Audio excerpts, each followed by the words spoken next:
Good morning. Unique शिक्षण संस्थान में आपका स्वागत है। और अपन मूल अधिकारों का अपना टॉपिक चल रहा था, जिसके अंतर्गत हम लगभग हमारे जो 5 अधिकार हैं वो संपन्न हो चुके थे। जो 5 अधिकारों की बात करते हैं अपन, तो जैसे स्वतंत्रता का अधिकार है, समानता का अधिकार है, जो शोषण के विरुद्ध अधिकार है, धार्मिक स्वतंत्रता का अधिकार है, और जो हमारा संस्कृति और शिक्षा संबंधी अधिकार है। इन 5 अधिकारों की अपन ने चर्चा कर ली थी कि ये अधिकार है वो संविधान के भाग 3 के अंदर इनका वर्णन किया गया है, और अनुच्छेद 12 से लेकर के 30 तक है और 32 से लेकर के 35 तक भारतीय संविधान के अंदर इन मूल अधिकारों का उल्लेख है। साधारण तौर पे अपन चर्चा ये भी कर चुके हैं, मूल अधिकार होते क्या है। नागरिकों को अपने जो व्यक्तित्व के विकास के लिए संविधान के द्वारा राज्य के विरुद्ध जो प्रदान किए गए जो अधिकार हैं उन्हीं को अपन मूल अधिकार कहते हैं। जो मनुष्य के जीवन को सर्वांगीण विकास करने में, सर्वांगीणता की ओर ले जाने में इन अधिकारों का महत्वपूर्ण योगदान है। अब अपना जो अधिकार, जो अपना अंतिम जो अधिकार है, जो जिसको हम संवैधानिक उपचारों के अधिकार के नाम से जाना जाता है, जिसका भारतीय संविधान के अनुच्छेद 32 के अंदर उल्लेख किया गया है, उसके बारे में अपन चर्चा करेंगे।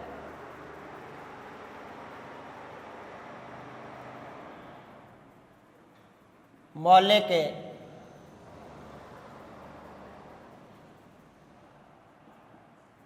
अधिकार, इन मौलिक अधिकारों की टोटल जो कुल संख्या है वर्तमान में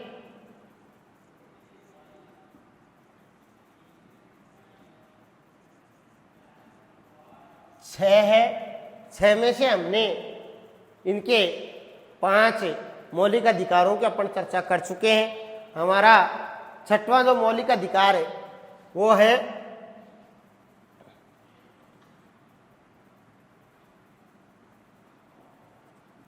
संवैधानिक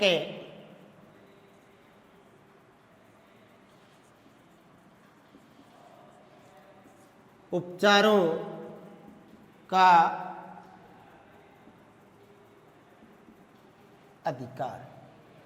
संवैधानिक उपचारों का अधिकार, इसका उल्लेख,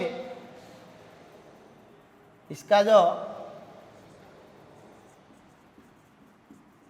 उल्लेख संविधान के अनुच्छेद 32 में, जो संविधान का अनुच्छेद 32 है वो संवैधानिक उपचारों के अधिकार से संबंधित अधिकार है। और इस अधिकार का अपने आप में, संवैधानिक उपचारों का अधिकार का अपने आप में बहुत ज़्यादा महत्व है। हमारे जो संविधान जो निर्माता हैं, जो विशेष तौर से डॉक्टर बाबा साहब भीमराव अंबेडकर साहब, उन्होंने इस अधिकार का महत्व दर्शाते हुए एक बात कही थी कि उन्होंने ये बात कही थी कि यदि मुझसे कोई ये पूछे, बाबा साहब अम्बेडकर ने कहा था कि यदि मुझसे कोई ये पूछे कि संविधान का वह कौन सा अनुच्छेद है कि जिसके बिना संविधान बिल्कुल शून्य प्राय, 0 शून्य प्राय हो जाएगा, तो मैं इस अनुच्छेद को छोड़कर और किसी अनुच्छेद की हम चर्चा नहीं करेंगे। कौन से अनुच्छेद की? 32 को छोड़ करके मैं और किसी दूसरे अनुच्छेद की तरफ बिल्कुल भी नहीं जाऊंगा, कि अनुच्छेद 32 की ओर ही मैं संकेत करूंगा कि यदि हमारे मौलिक अधिकारों के अंदर यदि ये अनुच्छेद 32 नहीं होता तो जो मूल अधिकार हैं हमारे वो बिल्कुल शून्य प्राय हो जाते, उनका कोई औचित्य नहीं निकलता वो उन अधिकारों का। तो इस प्रकार से संविधान के अंदर जो मौलिक अधिकार है, उन अधिकारों की आत्मा कौन से अनुच्छेद को बताया गया है? अनुच्छेद 32 को। कौन से को? अनुच्छेद 32 को मौलिक अधिकारों की आत्मा का है। बाबा साहब अम्बेडकर ने यहां तक तर्क दिया है कि संविधान के अंदर हमारे मौलिक अधिकारों से संबंधित यदि कोई ये पूछे कि कौन सा अनुच्छेद है जिसके बिना हमारा संविधान ही बिल्कुल शून्य प्राय हो जाए, तो उन्होंने एक ही अनुच्छेद की ओर इशारा किया है और उस अनुच्छेद है वो है अनुच्छेद 32। तो ये जो ये हमारे संवैधानिक उपचारों का अधिकार है, इसके अंदर नागरिकों के लिए व्यवस्था की है कि वो अपने जो उपयुक्त जो अधिकार है, समानता का अधिकार है, स्वतंत्रता का अधिकार है, जो शोषण के विरुद्ध अधिकार है, धार्मिक स्वतंत्रता का अधिकार है, जो अल्पसंख्यकों के लिए जो हितों की सुरक्षा का जो संस्कृति और शिक्षा का अधिकार है, इन अधिकारों की सुरक्षा के लिए व्यक्ति इस अधिकार का प्रयोग करते हुए न्यायालय की शरण ले सकता है। इस अधिकार के अंदर यदि किसी अधिकार का हनन हो रहा है तो भारतीय संविधान के अंदर नागरिकों के लिए अनुच्छेद 32 की व्यवस्था की गई है, जिसके अंदर न्यायालय इस 32 के अंतर्गत 5 प्रकार के लेख जारी करता है। कितने प्रकार के? 5 प्रकार के लेख जारी करता है। और वो 5 लेख कौन कौन से? उन लेखों की सहायता से वो इन मौलिक अधिकारों की सुरक्षा करता है। और वो 5 मौलिक जो लेख हैं वो कौन कौन से? तो इसके अंदर संविधान के अनुच्छेद 32 के अंदर संवैधानिक उपचारों का या अधिकार का उल्लेख हो गया। बाद में आती है कि इस अधिकार को संविधान की आत्मा और हृदय कहा जाता है।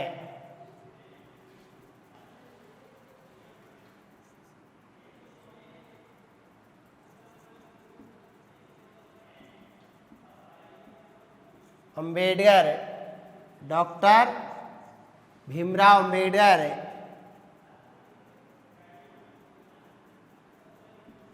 ने अनुच्छेद 32 की ओर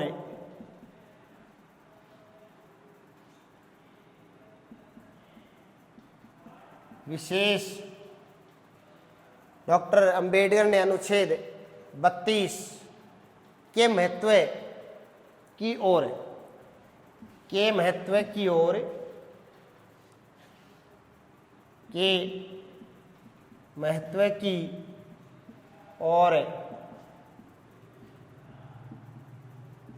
संकेत करते हुए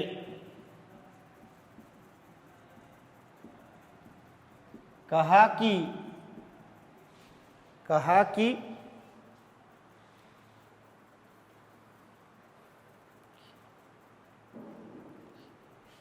यदि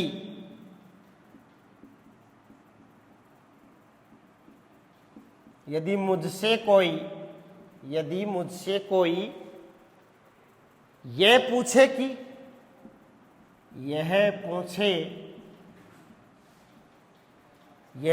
कि संविधान का वह कौन सा अनुच्छेद है, यह पूछे कि संविधान का वह कौन सा अनुच्छेद है, वह कौन सा अनुच्छेद है जिसके बिना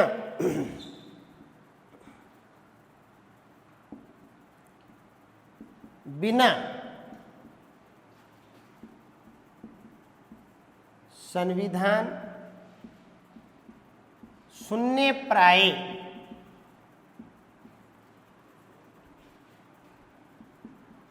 हो जाएगा तो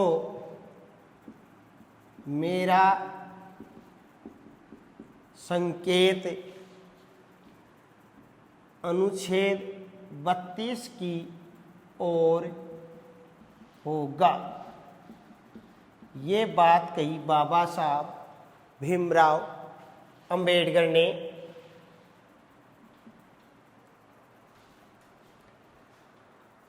कि बाबा साहब भीमराव अंबेडकर ने कहा कि अनुच्छेद 32 के महत्व की ओर संकेत करते हुए यदि मुझसे कोई यह पूछे कि संविधान का वह कौन सा अनुच्छेद है जिसके बिना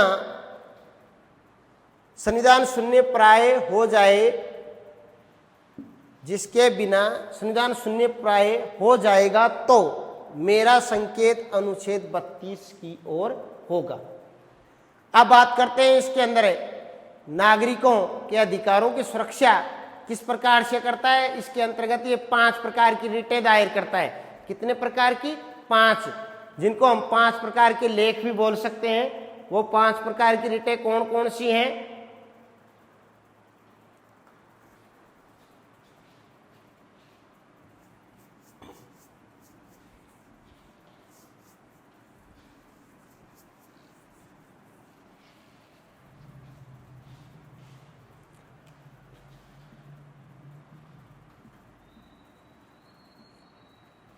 ये 5 प्रकार की रिट या लेखों के द्वारा जो अधिकार है उनकी सुरक्षा करता है। तो 5 रिट या लेख कौन कौन से जारी किए जाते हैं जो न्यायालय के द्वारा? वो हैं, पहला है बंदी प्रत्यक्षीकरण,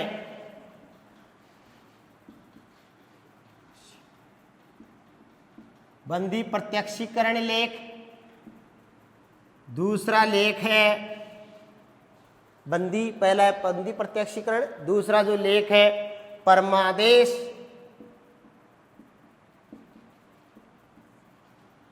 तीसरा जो लेख है हमारे सामने वो है प्रतिषेध,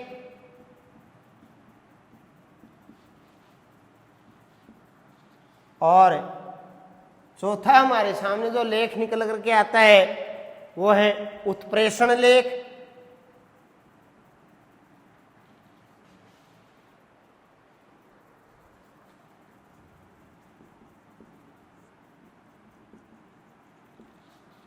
और जो हमारे सामने अंतिम और जो लेख निकल के आता है वो है अधिकार परीक्षा।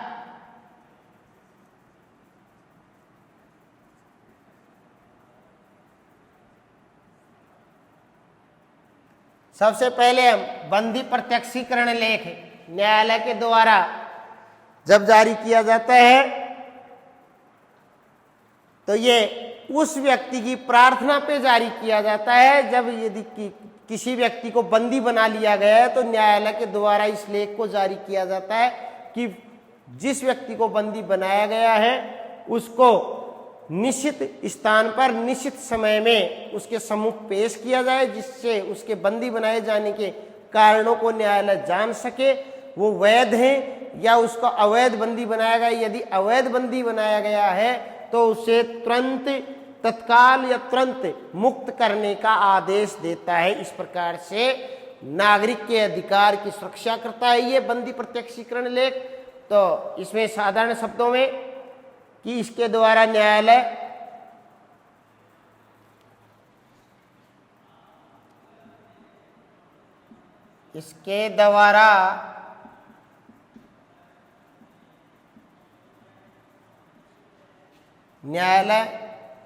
संबंधित अधिकारी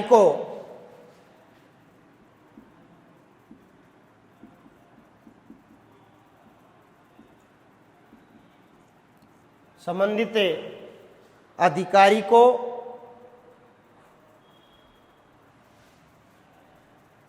यह आदेश, संबंधित अधिकारी को यह आदेश देता है कि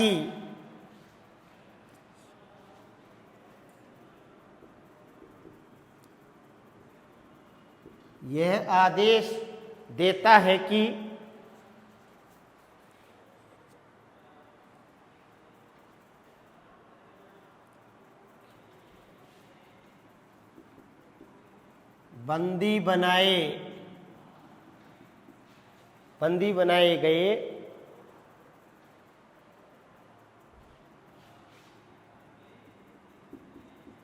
व्यक्ति को निश्चित स्थान, निश्चित समय पर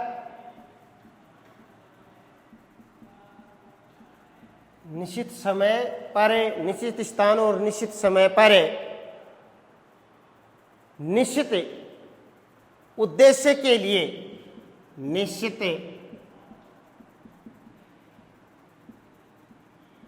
उद्देश्य के लिए उपस्थित करे,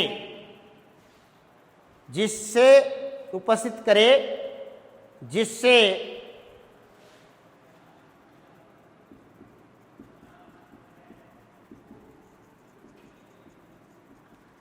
न्यायालय यह जान सके कि उसे वैध या अवैध बंदी बनाया गया है। यदि अवैध बंदी बनाया गया तो उसे तत्काल मुक्त करने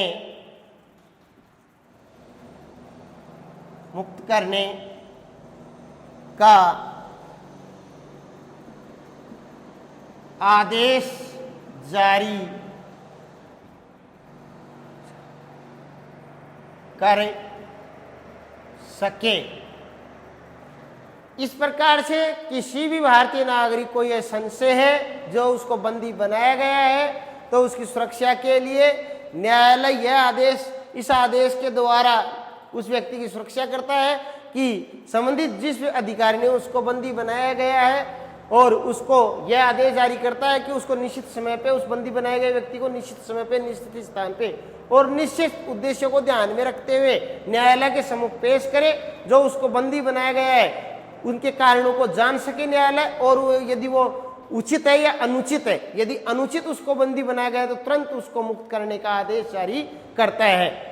कौन से अनुच्छेद के अंतर्गत? अनुच्छेद 32 के अंतर्गत। कौन से लेख में? बंदी प्रत्यक्षीकरण लेख के अंदर यह व्यवस्था की गई है। अब दूसरा हमारे सामने जो लेख आता है वो आता है परमादेश। परमादेश से अपने आप में इसका अर्थ हमारे सामने निकल करके आता है परम आदेश जारी करना न्यायालय के द्वारा। तो परमादेश के अंदर जो बात हमारे सामने निकल करके आती है कि न्यायालय जो पदाधिकारी है उसको अपने कर्तव्य निर्वहन के लिए आदेश जारी करता है, उसको कहते हैं परमादेश। तो इस आदेश द्वारा इस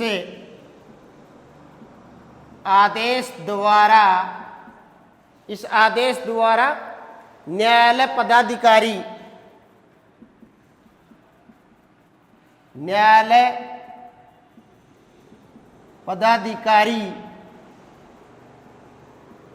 को अपने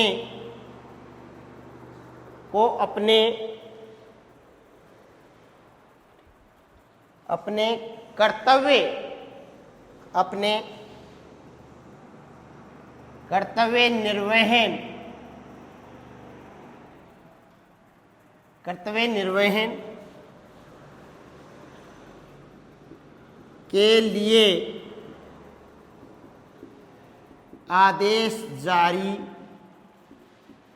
करता है। इस आदेश को हम परमादेश कहते हैं कि संबंधित जो भी कोई पदाधिकारी है न्यायालय के द्वारा उस अधिकारी को अपने कर्तव्यों की पालना के लिए न्यायालय के द्वारा जो आदेश जारी किया जाता है उस आदेश को ही हम क्या कहते हैं? परमादेश। फिर आता है हमारे सामने तीसरा जो लेख हमारे सामने या रिट आती है वो आती है प्रतिषेध। तीसरी जो हमारे सामने आती है प्रतिषेध। यह जो लेख है प्रतिषेध, इसके अंदर हमारे को दो ही बातें ध्यान में रखनी है। एक तो उच्चतम न्यायालय, दूसरा है उच्च न्यायालय। ये दोनों ही न्यायालय इस आदेश प्रतिषेध के द्वारा दोनों ही न्यायालय क्या करते हैं? अपने निम्न न्यायालयों को आदेश जारी करते हैं कि सर्वोच्च न्यायालय और उच्च न्यायालय द्वारा अपने अधीनस्थ जो अपने इनके अधीन है, उच्चतम न्यायालय और उच्च न्यायालय दोनों के अधीन जो अधीनस्थ जो न्यायालय आते हैं या जो अधीन न्यायालय आते हैं, उनके लिए ये आदेश जारी किया जाता है कि संबंधित जो भी कोई मामला है, कोई संबंधित कोई क्षेत्र है, उसके अंदर ये दोनों न्यायालय अपने अधीनस्थ न्यायालयों को आदेश जारी करते हुए कहते हैं कि इस कार्रवाई को आप न करें, यह आपके राज्य कार्य क्षेत्र से बाहर है, ये कार्रवाई न करें, क्योंकि ये कार्रवाई का अधिकार क्षेत्र आपको नहीं है, बल्कि ये उच्चतम न्यायालय और उच्च न्यायालय का है। तो इसके अंतर्गत जो कार्रवाई की जा रही है, उस कार्रवाई को तुरंत रोक दिया जाए। इस प्रकार का आदेश है वो कहा जाता है प्रतिषेध। कहने का मतलब अपने अधीनस्थ न्यायालयों को किसी कार्य क्षेत्र से रोकने के लिए जो उच्चतम न्यायालय और उच्च न्यायालय के द्वारा जो आदेश जारी किया जाता है, उसको हम कहते हैं प्रतिषेध। तो इसमें आएगा ये लेख उच्चतम न्यायालय और उच्च न्यायालय के द्वारा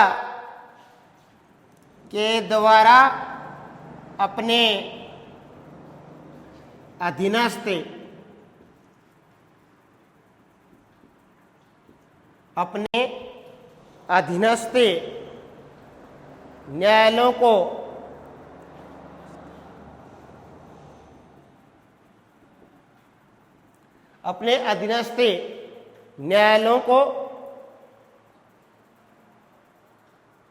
जारी किया जाता है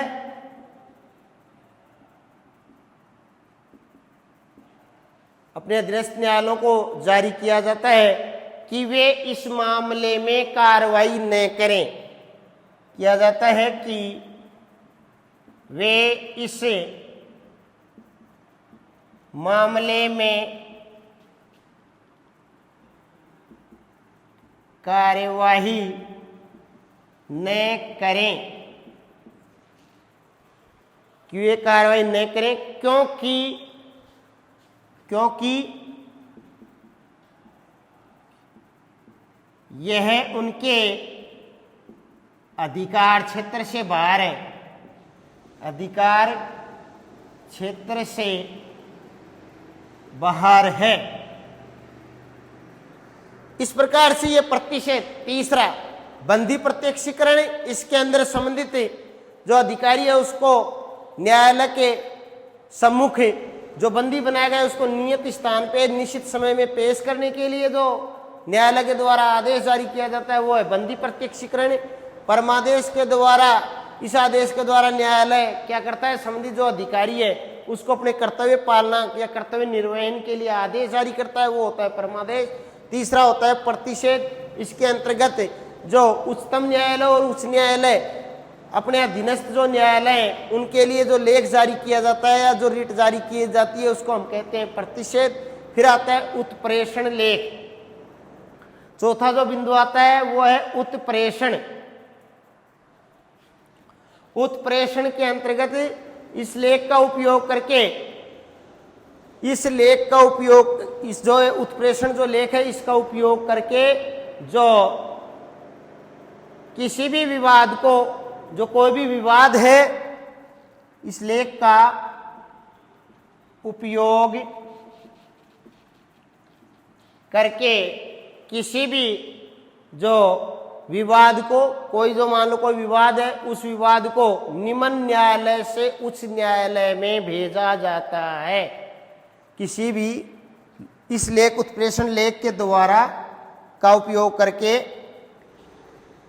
किसी भी विवाद को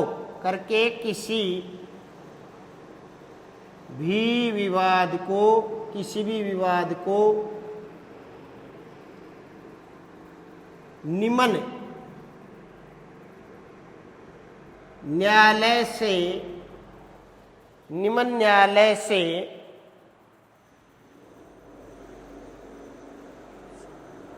उच्च न्यायालय में, निम्न न्यायालय से उच्च न्यायालय में भेजा जाता है। निम्न न्यायालय से उच्च न्यायालय में भेजा जाता है कि जो ऐसी कार्रवाई जो निम्न न्यायालय के द्वारा अपने अधिकार क्षेत्र से बाहर की कोई बात है और वो स्वयं उच्च न्यायालय के अंदर उस बात के लिए उस बात को भेजता है, तो उस जिस रीट का वो प्रयोग करता है, जिस लेख का वो प्रयोग करता है, उस लेख को कहते हैं हम उत्प्रेषण लेख। इस लेख के अंदर निम्न न्यायालय से उच्च न्यायालय में जाने की प्रक्रिया होती है। अब आता है अधिकार परीक्षा, जो आपका 5वां और अंतिम लेख है। इसको अधिकार परीक्षा के नाम से जाना जाता है।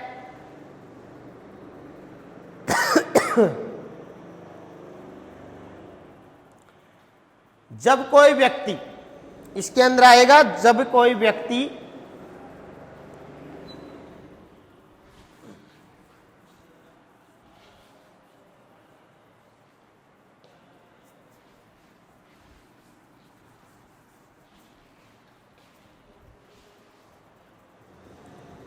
जब अधिकार परीक्षा लेख या रिट, जब कोई व्यक्ति गैर कानूनी तौर से, जब कोई व्यक्ति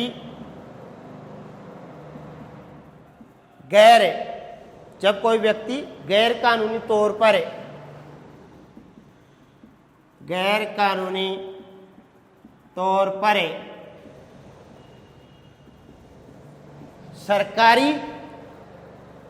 सरकारी या अर्ध सरकारी, सरकारी या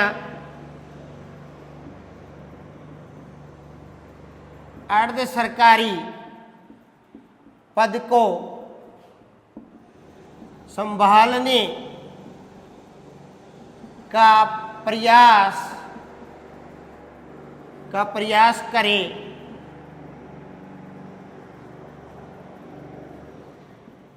तो न्यायालय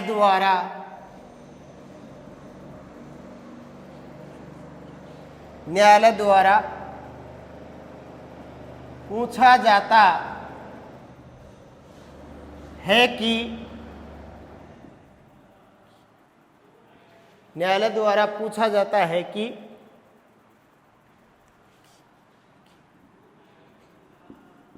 किस आधार पर पद पर कार्य कर रहे हैं। यदि संबंधित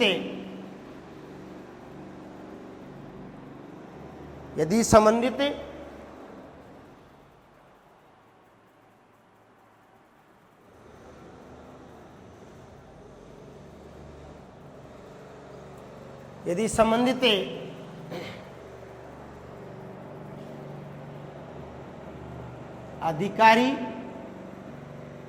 संतोषजनक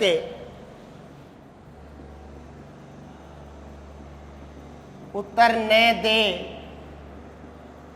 तो यदि संतोषजनक उत्तर न दे तो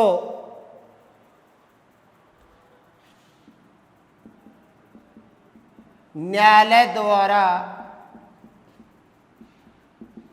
उस पद को रिक्त घोषित किया जा सकता है, किया जा सकता है। अतः हम यही कह सकते हैं इसमें कि जो अंतिम कड़ी के अंदर जो 5वीं जो रिट है उसका नाम है अधिकार परीक्षा, और इसके अंदर न्यायालय ये किसी भी जो पदाधिकारी, चाहे वो सरकारी है चाहे गैर सरकारी है, उससे ये पूछता है कि आप जो काम कर रहे हैं आप किस हिसाब से उस कार्य को संपादित कर रहे हैं, इस पद के ऊपर रहते हैं। यदि व्यक्ति उसका उत्तर यदि संतोषजनक नहीं देता है तो उस पद को न्यायालय के द्वारा खाली या रिक्त घोषित किया जा सकता है।